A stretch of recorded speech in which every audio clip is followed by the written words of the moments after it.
yes, nakakapagod. Pero nagpapatuloy ka, ikaw ay may gantimpala.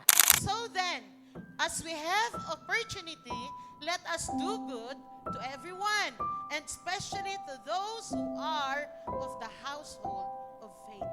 Sa ibang translation, gumawa ka ng mabuti sa lahat ng tao, lalong-lalo na sa kapatid mo sa Panginoon.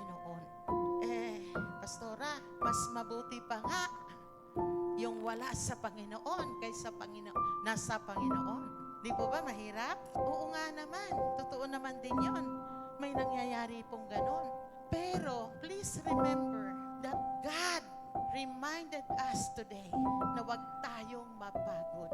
Yung salitang huwag tayong mapagod, ito yun. Dahil kapag hindi ka mapagod, yes, nakakapagod, pero nagpapatuloy ka, ikaw ay may ganti.